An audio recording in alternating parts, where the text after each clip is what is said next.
Graça e a paz do Senhor seja com todos vós, meus irmãos, queridos irmãos da Igreja Presbiteriana de Muribeca. É um prazer estar com vocês mais uma vez e poder expor a palavra do Senhor. E eu gostaria, nessa feita, irmãos, convidá-los a abrir comigo a sua Bíblia em Hebreus, capítulo 4. Abra comigo a palavra do Senhor. Hebreus, capítulo 4. Versos 14 a 16. Diz assim a palavra do nosso Deus. Tendo, pois, a Jesus, o Filho de Deus, como um grande sumo sacerdote que penetrou os céus, conservemos firmes a nossa confissão, porque não temos sumo sacerdote que não possa compadecer-se das nossas fraquezas. Antes foi ele tentado em todas as coisas à nossa semelhança, mas sem pecado. Cheguemo-nos, portanto, confiadamente, junto ao trono da graça, a fim de recebermos misericórdia e acharmos graça para socorro em ocasião oportuna. Feche seus olhos e vamos à presença do Senhor em oração. Santíssimo e eterno Deus, obrigado, Senhor, pela Tua palavra. Obrigado, Deus, pelo Teu povo que está em volta da Tua palavra, Senhor, diante da Tua palavra mais uma vez, para ouvir a Tua voz, meditar na Tua palavra, ser edificado por ela. Que o Teu Santo Espírito nos ilumine a mente, nos aqueça o coração e nos instrua segundo as verdades do Teu Evangelho. É o que nós te rogamos, ó Deus, em nome de Jesus Cristo. Amém. Será que você já foi tentado, em meio às aflições da vida, a abandonar a sua fé? Os cristãos hebreus que receberam essa carta enfrentavam a grande tentação de voltar à religião de seus pais, o judaísmo. Afinal, qualquer judeu poderia viajar para Jerusalém e ver o templo e os sacerdotes ministrando junto ao altar.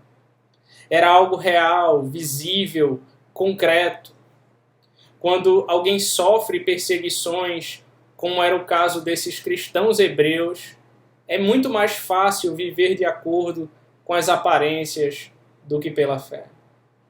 Alguns cristãos já duvidaram do Senhor em circunstâncias muito menos extremas do que aquelas que aquele povo sofria. E por isso a carta aos Hebreus tem um propósito de mostrar a superioridade do Senhor sobre os anjos, sobre os sacerdotes, sobre os sacrifícios, sobre tudo que lhes era apresentado. E no Senhor eles poderiam encontrar conforto e graça. Ora, mas alguém poderia se perguntar, por que razão? Primeiro, porque Jesus é o nosso sumo sacerdote.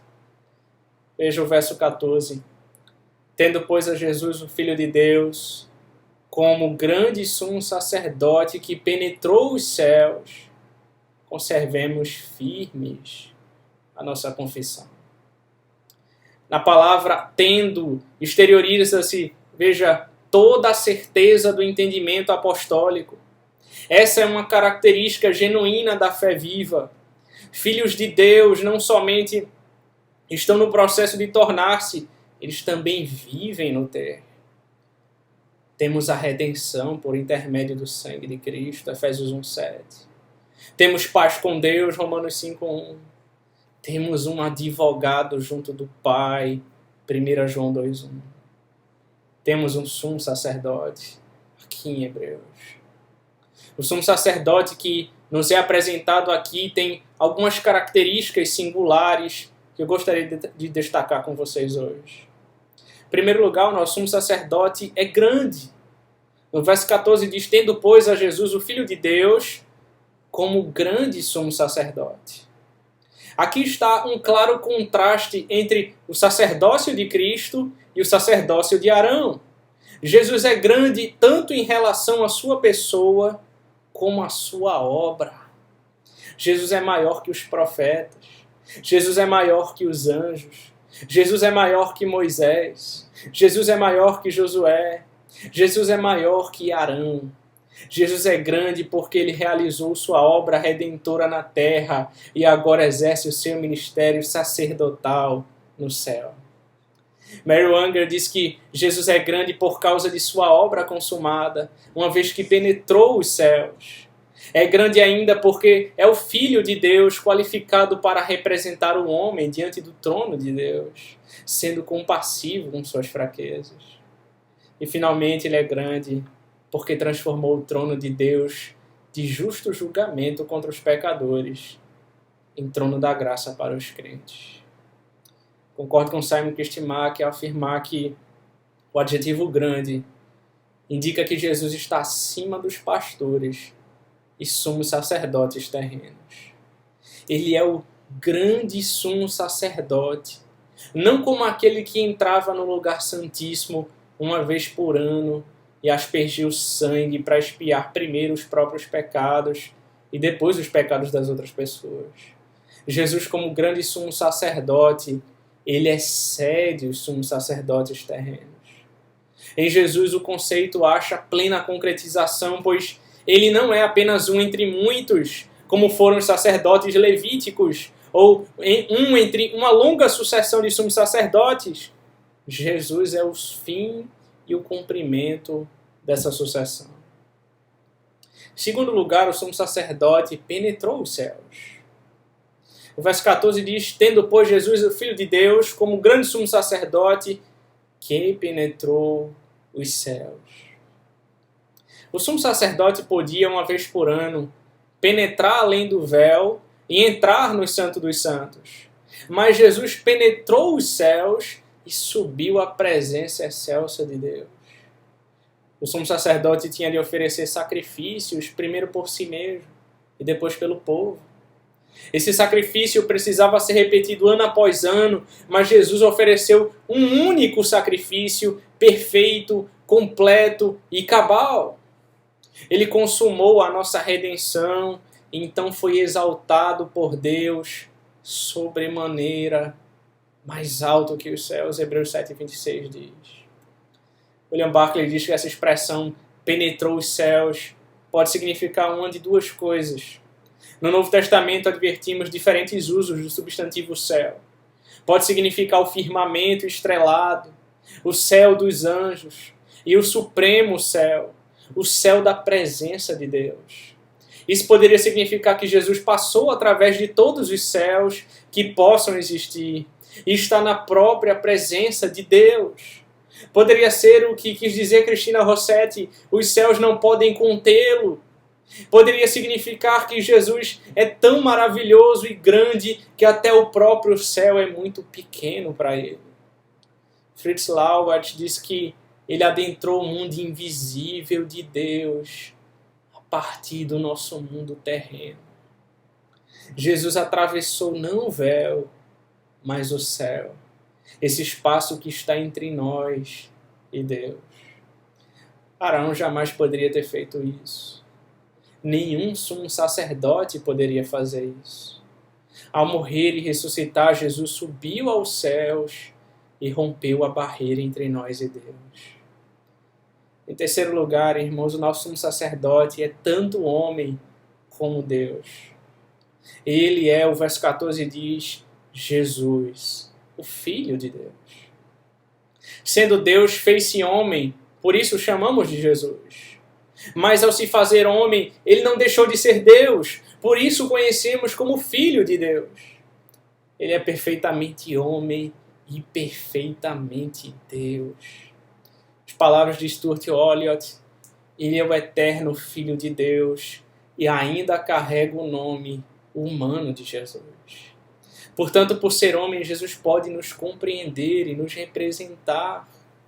Por ser Deus, Jesus pode fazer um sacrifício completo e cabal em favor de todos aqueles que o Pai lhe deu. Em quarto lugar, nosso sumo sacerdote é absolutamente confiável. Porque Jesus, o Filho de Deus, é o nosso grande sumo sacerdote que penetrou os céus, nós devemos conservar firme a nossa confissão, diz o verso 14. Retroceder à lei, a Moisés, a Arão, ao judaísmo, é voltar aos rudimentos, é retornar à sombra e abandonar a realidade. Aqueles que, em face da perseguição, das lutas, das dificuldades, retrocedem, esses apostatam da fé e fecham após si mesmos a porta da graça. Não abandone a sua fé por causa dos tempos difíceis que estamos vivendo hoje.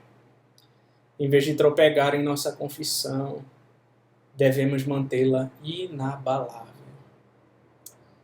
Então nós vemos em primeiro lugar que Jesus é o nosso sumo sacerdote. Em segundo lugar, que se compadece de nós. Veja comigo o verso 15. Porque não temos sumo sacerdote que não possa compadecer-se das nossas fraquezas. Antes foi ele tentado em todas as coisas à nossa semelhança, mas sem pecado. A respeito da compaixão do sumo sacerdote, eu gostaria de destacar 3 verdades. Em primeiro lugar, Jesus se compadece de nossas fraquezas. O nosso sumo sacerdote não é apenas grande, mas também gracioso, compassivo e misericordioso. Embora não tenha nenhuma fraqueza, ele se compadece das nossas fraquezas. Ele conhece a nossa estrutura, sabe que somos pó e sabe da nossa fragilidade. Mesmo assim, não nos esmaga por causa das nossas fraquezas, mas delas se compadece. E nós temos muitas fraquezas, irmãos. Temos fraquezas físicas, nós padecemos enfermidades, o nosso corpo é fraco. Um vírus tão minúsculo que nem sequer podemos ver abalou a humanidade inteira. Temos fraquezas emocionais. Às vezes a tristeza se instala em nosso coração. Às vezes a amargura esmaga o nosso peito. Às vezes a desesperança nos abate e drena as nossas forças. Nós temos fraquezas morais. Nós somos tentados a todo instante. A carne milita contra o espírito e o espírito contra a carne. Nós temos fraquezas espirituais. Nós somos incapazes de cumprir a lei de Deus perfeitamente. Nós somos incapazes de por nós mesmos agradar a Deus. Nós somos incapazes de por nós mesmos nos reconciliarmos com Deus. Se fôssemos deixados à própria sorte, nenhum de nós poderia sequer ficar de pé. Em segundo lugar, Jesus foi também tentado semelhantemente a nós, diz o verso 15. O nosso sumo sacerdote desceu até nós desde os céus. Ele vestiu pele humana, ele calçou as sandálias da humildade e andou entre nós. Ele tornou-se um de nós, semelhante a nós, comeu o nosso pão, bebeu a nossa água, pisou o nosso chão, sentiu as nossas dores. Em tudo foi tentado semelhantemente a nós. É por isso que Simon Kistemaker diz que ele foi tentado em extensão e amplitude. Nada na experiência humana é estranho a ele. O pecado é a única experiência humana pela qual Cristo não passou. Suas tentações foram como as nossas em todos os aspectos. Ele sentiu fome, ele sentiu sede, ele sentiu cansaço, ele sentiu fadiga, ele sentiu angústia. Ele foi acusado injustamente. Ele foi esbofeteado e cuspido. Ele foi levado para a cruz como ovelha é levada ao matadouro. Mas ele não abriu sua boca, nem proferiu impropérios contra seus malfeitores. Em terceiro lugar, Jesus triunfou sobre todas as tentações. Mesmo sendo exposto a todas as provas e tentações, ele jamais sucumbiu ao pecado. Jamais cedeu às propostas sedutoras do tentador. Nunca deu ouvidos às vozes maléficas do diabo. Jamais se curvou ao poder sedutor do pecado. O apóstolo João, em 1 João 2,15 ao 17, ele chama os 3 tipos básicos de tentação de concupiscência dos olhos, concupiscência da carne e soberba da vida. Veja que Adão e Eva, eles sucumbiram diante dessas tentações no jardim do Éden, Gênesis 3. Enquanto Jesus resistia aos 3 tipos de tentação, quando o adversário tentou no deserto, em Mateus capítulo 4.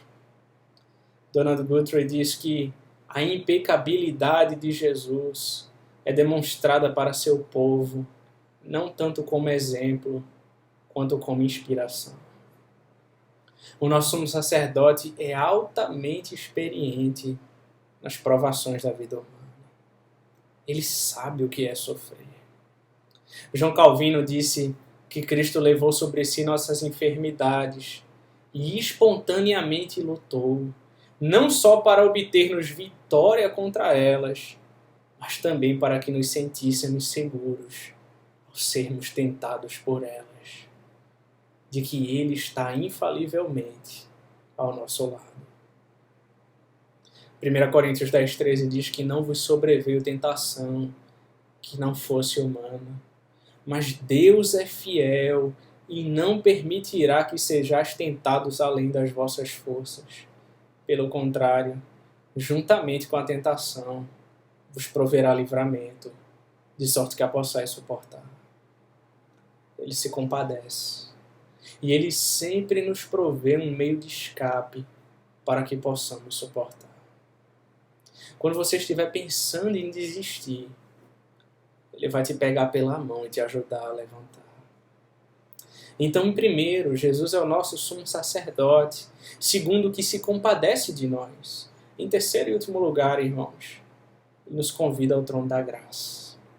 Veja comigo o verso 16.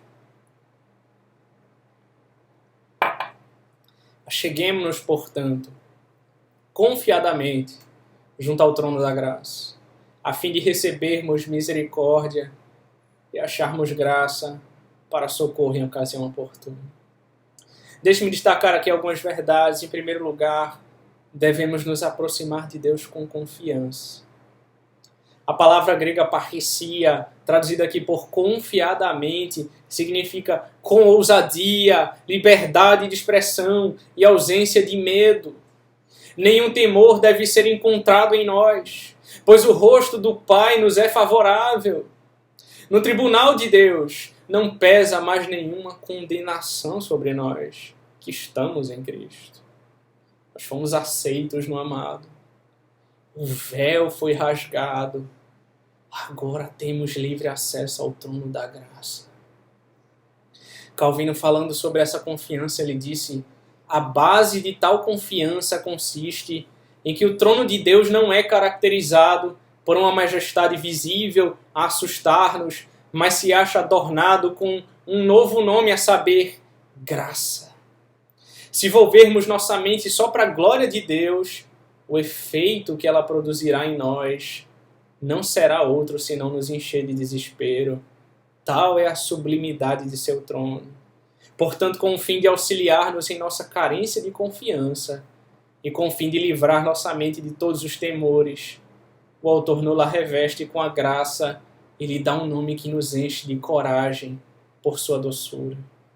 É como se dissesse: visto que Deus fixou em seu trono, como que por assim dizer, uma bandeira de graça e de amor paternal para conosco, não há razão para sua majestade afugentar-nos de sua aproximação.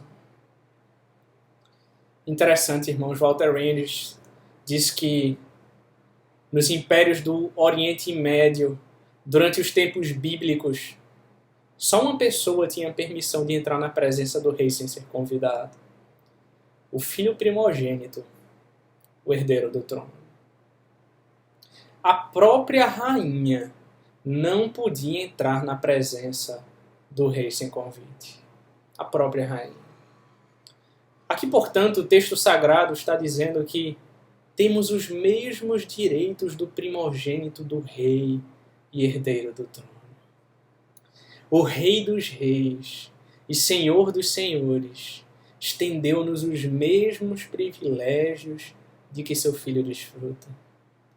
Entrando na presença de Deus, nós podemos receber misericórdia pelos nossos erros e uma porção generosa de sua graça em tempos de necessidade. Por isso que, em segundo lugar, nós temos livre acesso ao trono da graça. Jesus é o Filho de Deus, Portanto, o seu trono é trono de glória, mas ele é também filho do homem, e seu trono é trono de graça. Logo, o trono de Deus está repleto de graça aos que reconhecem suas fraquezas e buscam refúgio em Jesus. Vejam que a figura aqui do texto remete exatamente ao antigo sistema de monarquia. Se o rei estivesse assentado em seu trono e alguém chegasse para lhe pedir um favor, tal pessoa se humilhava, abaixava a cabeça, e então o rei estendia o cetro dizendo: eu vou conceder o seu pedido.